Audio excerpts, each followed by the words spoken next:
My ex-girlfriend took her own life in middle school and told me I was the reason why. I spent the rest of my life traumatized trying to heal, but now 8 years later, I just received a friend request from her. Posted by you/the_drunken_otter. In 8th grade, I, 21M, met this girl, North.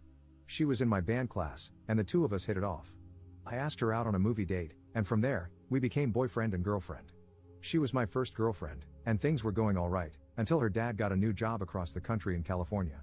North moved away, but we decided to try long-distance dating through our freshman year. We were not built for long-distance dating.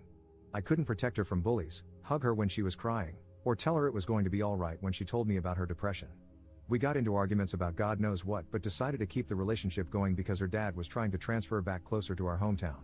That was until she stopped texting me around Christmas, and her sister sent me a funeral program and asked me to come to California. North's sister told me that she had taken her own life because the bullying had become too much and that I wasn't there for her when she needed me. It broke my heart that I couldn't go to California for the funeral, and for the past 8 years, I've mourned her loss. I spent my entire high school career trying to rebuild myself from all the damage. I went to meetings for people who had lost family members and loved ones. I went to therapy for 4 years to help process the loss. I had to learn how to become dependable because I didn't want it to happen again. And after working on myself for 4 years, I asked out one of my classmates, Lucy. We started dating at the tail end of our senior year and are about to celebrate our 4-year anniversary in April. Last night, I got a notification from Facebook saying that I had a new friend request. I opened the app and found out that it was from North. She looks older, but there's no denying it, it's her. There are pictures of her as an adult with her fiancé and her newborn daughter. I spent 8 years of my life believing that she was dead, but here she is, with undeniable proof that she has been living a great life without me. My stomach is in knots, my heart is sinking to the ground, and my mind is racing, trying to figure out what happened and what I should do. Do I accept the friend request? Do I ignore it and try to move on? I feel completely lost, and it feels like my entire life has been a lie. I've spent the entire night looking at pictures of her and her family, floored that she would do this to me. Relevant comments. Commenter. That is wild, I'm sorry to hear that. Have you ever Googled her name in those 8 years, and did nothing about her ever come up? Did you follow her on any social media when you were together, and did all those accounts simply stop updating? Did those accounts have an in memoriam post or anything like that? Ops response. She's always been coming and going with social media. She'd make an account, stop posting for 6 months, then make a new one whenever she wanted to restart. I have tried Googling her, but she shares a name with a UCLA professor, so UCLA is the only thing that comes up after miles of scrolling. Commenter 2. So, I don't know if it's the healthiest option, but I would 100% want closure. Accept the friend request and send her a message saying how happy you are to see that she's alive since you were under the impression she had committed suicide. How thankful you are that it was a lie and that you're happy she's clearly in a better place. Do not accuse her of anything. If you feel inclined, let her know that her death led to you dedicating a part of your life to being the person you felt she needed at the time. Let her apologize if she does, don't feel inclined to accept it, and feel free to let her know that she caused a lot of hurt. I wouldn't engage beyond finding closure, and I 100% would block her after getting it. Ops response. I do want closure, but I don't want to chase it with how stirred up I am right now. I don't know if I'm happy that North is alive. Don't get me wrong, I don't wish death upon her, but I feel upset that she would do that. I dedicated a third of my life to her, and now that dedication feels like it's been ripped from underneath me. A part of me is happy that she's alive, but I'm also angry, devastated, and heartbroken that I wasn't the person she could simply talk to, that I was such a little crap that it was easier to fake her death than to break up with me. But so much has changed for me because of this.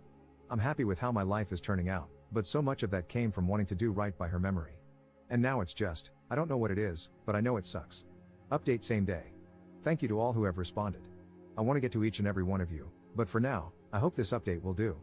For now, I have decided to wait until Lucy gets home from work before I make any decision on whether or not to accept the friend request. I want to know what she thinks, and I can always depend on her to keep me level-headed.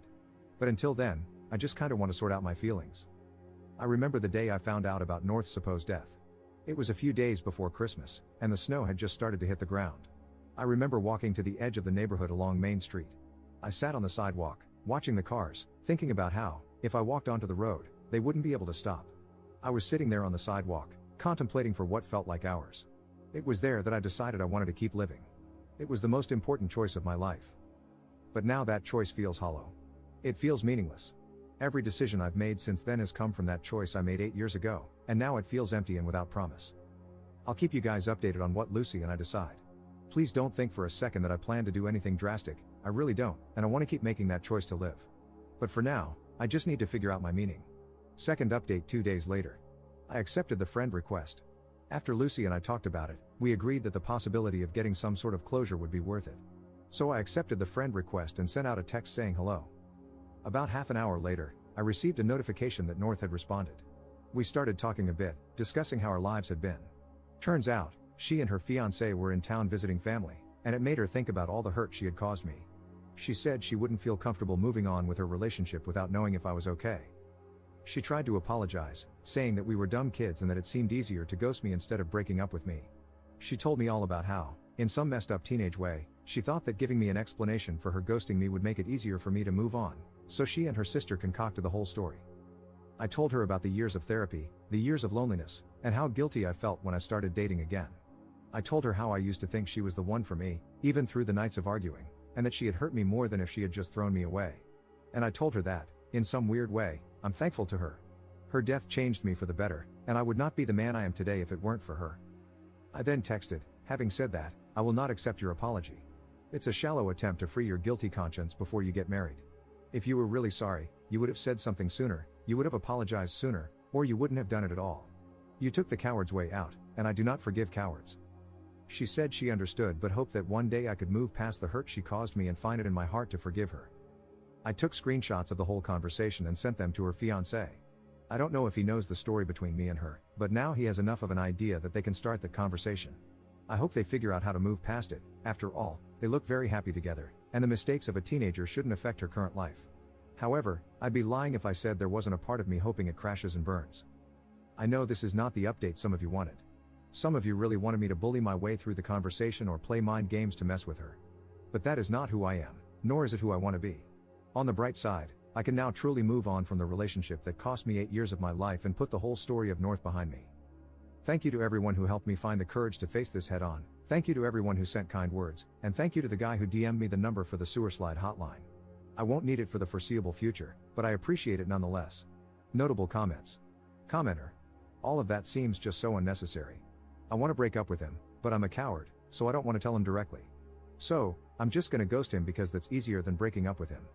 But I want it to be easier for him to move on, so I'll have my sister create a funeral brochure and make up a lie about me killing myself. But we're also going to blame him for not being there to protect me, so much for sparing his feelings, I guess. I'm also going to invite him to my non-existent funeral, and phew, thank God he didn't try to come at all, that would have been really awkward.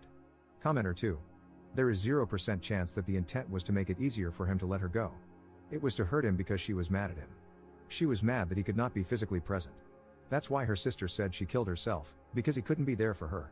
Her coming forward and apologizing was an act of self-preservation. She was visiting her hometown with her fiancé, and if they ran into each other, it would cause quite a scene. She needed to make sure she smoothed things over before that could happen. She is a malignant soul.